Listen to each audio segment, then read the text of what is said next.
नमस्कार, मैं डॉक्टर गिरीश कुमार सिंह, आपका पेन मैनेजमेंट स्पेशलिस्ट। आज हम बात करेंगे लो बैक पेन के बारे में। आजकल 60 से 70% इंडिविजुअल लो बैक पेन की शिकायत से जूझ रहे हैं। तो आज हम उसी पे बात करने वाले हैं कि लो बैक पेन के कारण और फिर उसका निवारण कैसे कैसे हो सकता है। तो लो बैक पेन आजकल की जनरेशन में सबसे कॉमन सिम्टम है जो यंग एज और ओल्ड एज दोनों में पाया जा रहा है। इसका कारण हमारा थोड़ा लाइफ स्टाइल भी है, जो हम लंबे समय तक एक जगह पे बैठ के कंप्यूटर पे डेस्क जॉब करते हैं। तो उस कंडीशन में ये आजकल 60 से 70% इंडिविजुअल में ये पेन शिकायत रहती है। तो ऐसा नहीं है, इस दर्द को झेलना ही है। हम कुछ प्रिवेंटिव मेजर लें और टाइमली उसको पेन स्पेशलिस्ट डॉक्टर के पास जाएं और उसको अर्ली ट्रीटमेंट करा लें, तो इन सब चीजों से निजात पाई जा सकती है। तो बेसिकली जो लो बैक पेन है उसके बहुत सारे कारण हो सकते हैं। खाली एक कॉमन पॉपुलेशन में एक ही चीज बची हुई है कि लो बैक पेन अगर है तो हमें डिस्क की प्रॉब्लम है। नो डाउट डिस्क की प्रॉब्लम आजकल बढ़ गई है, डिस्क प्रोलैप्स आजकल बहुत ज्यादा हो गया है। बट ऐसा नहीं है कि हमने टेस्ट कराया और उसमें डिस्क प्रोलैप्स आया और इसका मतलब वही दर्द का सोर्स है। तो दर्द के कारण बहुत सारे हो सकते हैं कमर दर्द के। तो आइए थोड़ा सा मोटा मोटा जानने की कोशिश करते हैं। ये हमारी एक स्पाइन का मॉडल है। ये हमारी रीढ़ का हड्डी होती है। तो ये छोटी छोटी हड्डियों से मिलकर बनी होती है। इसको वर्टिब्री कहते हैं। जो एक हड्डी है फिर दूसरी हड्डी है, ये ऊपर से नीचे तक हड्डियां हैं। इसमें बीच में डिस्क होती है, जो ट्रांसपेरेंट जेली लाइक स्ट्रक्चर है। ये बीच में आप देख पा रहे होंगे, तो इसको डिस्क कहते हैं, इंटरवर्टिबल डिस्क।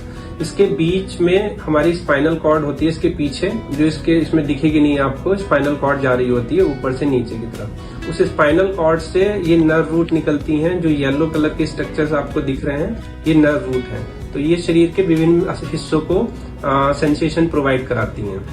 तो अब दर्द के कारण क्या क्या हो सकते हैं उस पर बात करें तो दर्द के कारण वही हो सकते हैं जो हमारे बॉडी में स्ट्रक्चर्स हैं, वही दर्द के कारण हो सकते हैं। तो उसमें सबसे पहले आता है कमर की रीढ़ की हड्डी के पीछे मांसपेशियों होती हैं। तो मांसपेशियों में कई बार खिंचाव आ जाता है। कोई हमने भारी वजन उठाया, एकदम से कुछ जकड़न आ गई तो वो एकदम उसमें मांसपेशियों में स्पाज्म हो जाता है। तो वो हमारा एक कारण हो गया मांसपेशियां।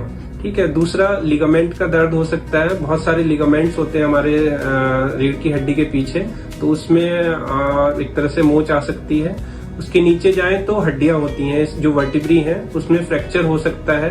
जो ओल्ड एज पेशेंट है, ऑस्टियोपोरोसिस फीमेल्स में बहुत कॉमन है, तो उसमें कई बार स्पाइन में फ्रैक्चर हो जाते हैं, ऑस्टियोपोरोटिक फ्रैक्चर। तो वो एक दर्द का कारण हो सकता है। और उससे आगे जाएंगे तो जो हम डिस्क, जिसकी कॉमन हम बात करते हैं, डिस्क प्रोलैप्स। तो बेसिकली डिस्क प्रोलैप्स क्या है, जो ये डिस्क होती है उसमें मोस्ट कॉमनली जो डिस्क प्रोलैप्स होता है नीचे वाले डिस्क का होता है, क्योंकि पूरे शरीर का भार जो पड़ता है सबसे ज्यादा नीचे की डिस्क पे पड़ता है। तो ये डिस्क जो है समटाइम्स पीछे की तरफ ये जेली लाइक स्ट्रक्चर होता है, तो बहुत लंबे समय तक एक पोस्चर में बैठने पे इस पे प्रेशर थोड़ा बढ़ जाता है और डिजनरेशन ओल्ड एज में स्टार्ट हो जाता है। इसकी वजह से ये डिस्क पीछे की तरफ जाती है। पीछे की तरफ जाके ये स्पाइनल कॉर्ड और नर्व रूट को दबाती है। जब नसों पे दबाव बनेगा तो एकदम से शार्प शूटिंग पेन शुरू होता है, जिसको सियाटिका बोलते हैं। तो उस कंडीशन में पेशेंट हमारे पास आता है। तो हम आजकल बहुत एडवांस चीजें हो गई हैं हमारे पास, अर्ली डायग्नोसिस और ट्रीटमेंट हमारे पास अवेलेबल है।